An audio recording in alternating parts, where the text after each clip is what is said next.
എല്ലാവർക്കും നമസ്കാരം. Food and ക്രാഫ്റ്റിലേക്ക് സ്വാഗതം. ഇന്ന് ഞാൻ വന്നിട്ടുള്ളത് എല്ലാവർക്കും യൂസ്ഫുൾ ആയിട്ടുള്ള നല്ലൊരു ഗാർഡനിങ് ടിപ്പുമായിട്ടാണ്. അപ്പോൾ ഒരുപാട് പേർക്കുള്ള ഒരു കംപ്ലൈൻ്റ് ആണ് റോസാ ചെടിയിൽ വരുന്ന പൂക്കൾക്ക് വലുപ്പം കുറവാണെന്നുള്ളത്. അപ്പോൾ അതിന് വേണ്ടിയിട്ട് ഒരുപാട് വളങ്ങളെക്കുറിച്ചുള്ള വീഡിയോ ഒക്കെ ഞാൻ ചെയ്തിട്ടുണ്ട്. എന്നാലും പെട്ടെന്ന് തന്നെ നമുക്ക് ചെയ്ത് നോക്കാൻ പറ്റിയിട്ടുള്ള ഒരു കാര്യമാണ് ഇന്നത്തെ വീഡിയോയിൽ ഞാൻ ഷെയർ ചെയ്യുന്നത്. ഒരൊറ്റ ചേരുവ വെച്ചിട്ടുള്ളൊരു ടിപ്പാണ്. അപ്പോൾ എല്ലാവരും ഇത് ട്രൈ ചെയ്ത് നോക്കുക, എന്നിട്ട് അഭിപ്രായങ്ങൾ അറിയിക്കുക കേട്ടോ. അപ്പോൾ ഇന്നത്തെ ഈ ഒരു കൊച്ചു വീഡിയോയിലേക്ക് കടക്കാം. ഇതിന് വേണ്ടിയിട്ട് ആദ്യം ഒരു പാത്രത്തിൽ കുറച്ച് വെള്ളം എടുക്കുക. എന്നിട്ട് അത് തിളയ്ക്കാനാവുമ്പോൾ നമുക്ക് അതിലേക്ക് കുറച്ച് ചായപ്പൊടി ഇല്ലേ, നമ്മൾ സാധാരണ വീട്ടിൽ ചായ വയ്ക്കുന്ന ആ ഒരു തേയിലയുടെ പൊടി നമുക്കിതിലേക്ക് ഇട്ട് കൊടുക്കാം. എന്നിട്ട് ഇത് നന്നായിട്ടൊന്ന് തിളപ്പിക്കണം.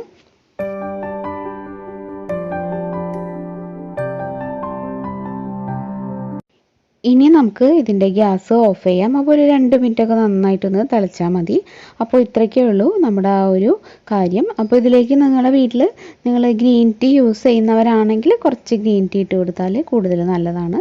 അത് ഒട്ടും നിർബന്ധമുള്ള കാര്യമല്ല, ഓപ്ഷനിലാണ്. ഗ്രീൻ ടീ ഉള്ളവരാണെങ്കിൽ മാത്രം ചെയ്താൽ മതി കേട്ടോ. അപ്പോൾ അതും കൂടി ഇട്ടിട്ട് നമുക്കിത് ജസ്റ്റ് ഒന്ന് മൂടി വയ്ക്കാം. ഇനി ഇത് 2-3 മിനിറ്റ് കഴിയുമ്പോൾ നമുക്ക് തുറന്ന് നോക്കാം. അപ്പോഴേക്കും നന്നായിട്ട് എല്ലാം കൂടെ മിക്സ് ആയിട്ടുണ്ടാവും. കണ്ടില്ലേ? ഇനി നമുക്കിതിലേക്ക് ഒരു 2 ഇരട്ടി വെള്ളം ചേർക്കാം. ഇതിപ്പോൾ 1 ഗ്ലാസ്സിലല്ലേ നമ്മൾ തിളപ്പിച്ചേ.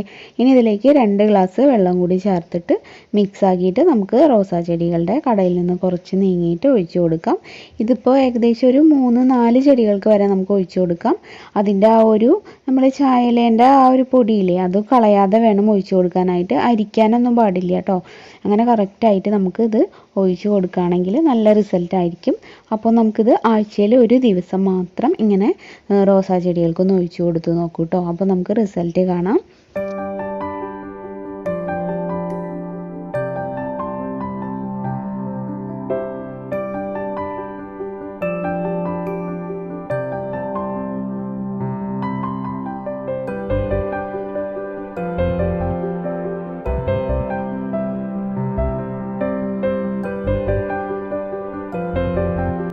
സാധാരണ എല്ലാവരും ഈ ഒരു തേയിലേൻ്റെ വേസ്റ്റ് വെച്ചിട്ടല്ല ചെയ്തിട്ട് നോക്കിയിട്ടുള്ളത്. അപ്പോൾ ഇങ്ങനെ ചെയ്യുമ്പോൾ അതിൻ്റെ റിസൾട്ട് നിങ്ങൾക്ക് കണ്ടറിയാൻ പറ്റും. പിന്നെ ഒരു കാര്യമുണ്ട്, അളവ് കൂടരുത് കേട്ടോ. ഈ ഒരു അളവിൽ മാത്രമായിട്ട് എടുക്കാൻ പാടുള്ളൂ. റോസാ ചെടി നന്നായിട്ട് വളരാനുള്ള, നല്ല തഴച്ച് വളരാനുള്ള ടിപ്സൊക്കെ ഞാൻ ഓൾറെഡി ചെയ്തിട്ടുള്ളതാണ്. അതുപോലെ തന്നെ കമ്പ് പിടിപ്പിക്കുന്നതിനെ കുറിച്ചിട്ട് ഇപ്പോഴും ഒരുപാട് പേർക്ക് അതിൻ്റെ പേരിൽ സംശയങ്ങൾ ഇപ്പോഴും ചോദിക്കുന്നുണ്ട്.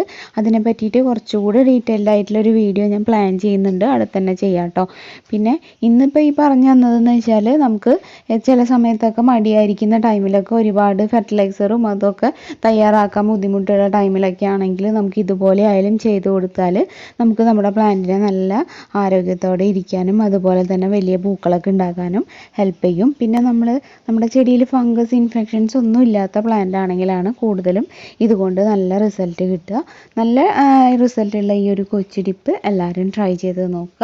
വീഡിയോ നിങ്ങൾക്ക് എല്ലാവർക്കും ഇഷ്ടമായിട്ടുണ്ടാവും എന്ന് വിചാരിക്കുന്നു. ഇതൊരു കൊച്ചു കാര്യമാണ്, പക്ഷേ നല്ല റിസൾട്ടുള്ള കാര്യമാണ്. എല്ലാവരും ഇനി ഇതുപോലെയും കൂടി ഒന്ന് ട്രൈ ചെയ്ത് നോക്കിയിട്ട് അഭിപ്രായം പറയാം കേട്ടോ. ഇന്ന് ഞാൻ പറഞ്ഞത് ഒരു 3 ചെടിക്ക് അല്ലെങ്കിൽ മാക്സിമം ഒരു 4 ചെടിക്ക് അത്രയും മാത്രം ഒഴിക്കാനുള്ളതാണ്. അപ്പോൾ ഇതിലും കൂടുതൽ നിങ്ങൾക്ക് റോസ് ചെടികൾ ഉണ്ടെങ്കിൽ കുറച്ചുകൂടി കൂടുതലായിട്ട് ഫ്രഷ് ആയിട്ടുള്ള ചായലേൻ്റെ പൊടി എടുക്കുക. അപ്പോൾ വെള്ളത്തിൻ്റെ അളവും കൂട്ടിയെടുക്കണം. വെള്ളത്തിൻ്റെ അളവ് കൂടിയാലും കുറയരുത് കേട്ടോ. കറക്റ്റായിട്ട് നല്ലൊരു റിസൾട്ട് കിട്ടാൻ വേണ്ടിയിട്ട് ഞാൻ പറഞ്ഞിട്ടുള്ള അളവിൽ മാത്രം തന്നെ എടുക്കുക.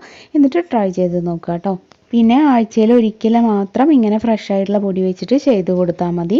അല്ലാതെ ഇടയ്ക്കിടയ്ക്ക് ഇതുപോലെ കൂടുതൽ പൂ കിട്ടുമെന്ന് വിചാരിച്ചിട്ട് അങ്ങനെ ഒഴിച്ചു കൊടുക്കുന്നത് ചെടിക്ക് നല്ലതാവില്ല. പറഞ്ഞിട്ടുള്ള അളവിലും പറഞ്ഞിട്ടുള്ള സമയത്തും മാത്രം ചെയ്യുക. പിന്നെ ഗ്രീൻ ടീ നിങ്ങളുടെ കയ്യിൽ ഉണ്ടെങ്കിൽ മാത്രം ഒരു 1/4 ടീസ്പൂൺ ഇതിലേക്ക് ആഡ് ചെയ്ത് കൊടുത്താൽ മതി. അപ്പോൾ ഇന്നത്തെ വീഡിയോ നിങ്ങൾക്ക് എല്ലാവർക്കും ഇഷ്ടമായിട്ടുണ്ടാവും എന്ന് വിചാരിക്കുന്നു. ഈ ഒരു കൊച്ചു ടിപ്പ് നിങ്ങൾക്ക് ഇഷ്ടമായെങ്കിൽ ഇതിന് താഴെയുള്ള ലൈക്ക് ബട്ടൺ ഒന്ന് പ്രസ് ചെയ്യുക. ഇത് നിങ്ങളുടെ ഫ്രണ്ട്സും റിലേറ്റീവ്സും ഒക്കെ ആയിട്ടൊന്ന് ഷെയർ ചെയ്ത് കൊടുക്കുക.